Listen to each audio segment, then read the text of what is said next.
Tea at Taxevity, where you meet people who make life better, our clients and friends. Today, our guest is Tim Purvin, who is the president of the Purvin Group. I met Tim through the Experion Group some months ago, and we saw each other several times, but today is the first chance that we're getting to talk. Welcome, Tim. Good morning. Thank you. Thanks for joining us. So what we do is we ask some questions about you to help people get a better sense of who you are and what you do. Now, when you were a child, what did you want to do when you grew up?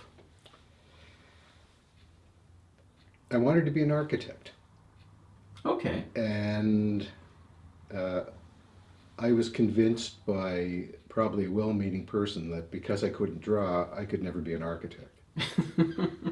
So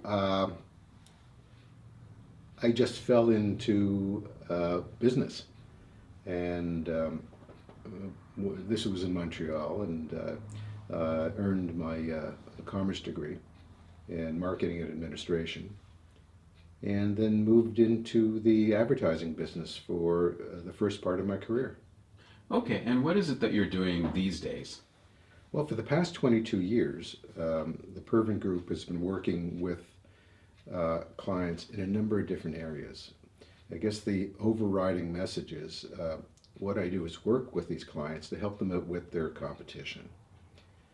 And we go about this in a couple of ways. And I think the first part is to act as a second set of eyes in working with the organization, to have the owner, manager, or professional who's running the organization better understand where their opportunities are. Okay. Yeah. Okay, so that helps us. And what other things do you do In terms of the business? in terms of the business? Yes. Okay, the outcome of the outwitting part really falls into a couple of areas. It starts off with me working with my client as a second set of eyes. And second set of eyes defines itself as really looking at the component parts of the organization, whether it's the strategy, whether it is the operations, whether it's the human resources, whether it's the policies, to examine how we can do it better. And the outcome of that sort of diagnostic is to help the organization develop a roadmap. Now, roadmap and business plans are similar to some degree. The difference, as far as I'm concerned, is the business plan is a wonderful document.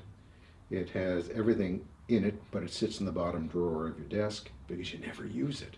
Right. Yeah, because I think of a roadmap as taking you someplace and a plan as being boring. Well, plans don't have to be boring, but roadmaps are more fun. Because again, as you were saying, there are metrics, measurable points where you know whether your company is doing well or not. And you have plenty of time to change courses if in fact you're not going where the company is meant to go. So the first part is the road mapping. Mm-hmm. But after that, there's a whole series of other dynamics that come into play. Once I'm able to help my clients scope out where their needs are, then I do one of two things. If it's areas where my expertise does not rest, then I bring in people who I know and worked with in the past to help that client do what needs to be done to again go back to with the competition. Okay, so there is a group when you talk about the Purvin Group. It's they are not on the payroll. Mm-hmm. What happens is it's a group of individuals, all of whom have their own consulting practices, that I call on to help out whatever instant is necessary. Okay, that looks like an excellent way to set up your business. Now, what kinds of clients, or like who are your clients? Who tends to hire you? They fall into a couple of areas. Service companies I work with, and service falls into many different areas, whether it is professionals, whether it is pure service businesses, such as a freight forwarder that's a service business. I work with light manufacturing. I work in the resources area, particularly mining, and I work in consumer products Okay. Now, how do these clients find out about you? by referral. Okay. And so much of my time in trying to generate business is talking to people and socializing what I do Okay. with a view if they run into clients of theirs or friends or in conversations where people are looking have specific problems, which may not be the problem at all, but it's a concern of the individual at the time. My request is, if you think it's worth having a coffee, introduce me to the individual, and I'll take it over from there. Okay. That sounds like a great way to meet people. Now, the clients that hire you, are they often looking at other options also, or are you generally pre-selected?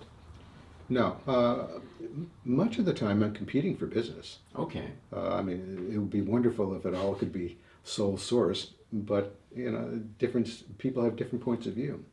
There have been instances, not issues, instances where uh, the relationship with that potential client just wasn't there, and everybody can't be able to solve all of the problems, and different personalities work in different ways.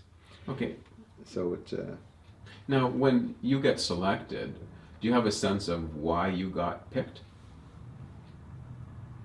I would like to think it's because of the knowledge I'm going to bring to the organization. But there have been instances where the client just felt more comfortable with me, Okay. and that became the determining factor. Okay. And when you're not working, how do you spend your time? Now or in the past. Now I'm finishing off my Master of Law degree, so that is taking a fair amount of time that would otherwise be spent either biking or family or just other traveling. But over the past year, it's been focused on work and work. Yes, I wanted to ask you more about your LLM because I'm not that familiar with it. It's some sort of global masters that you're doing there? The University of Toronto has offered up a GPLLM, Global Professional Master of Law.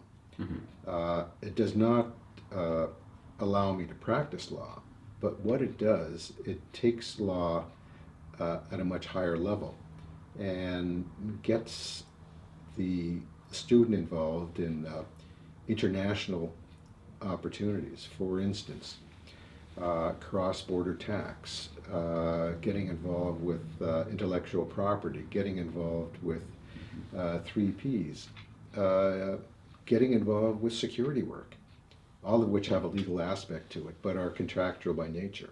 And the most important part is the overriding side of governance, which is becoming more and more important, particularly when public companies are getting sued on an ongoing basis by their shareholders.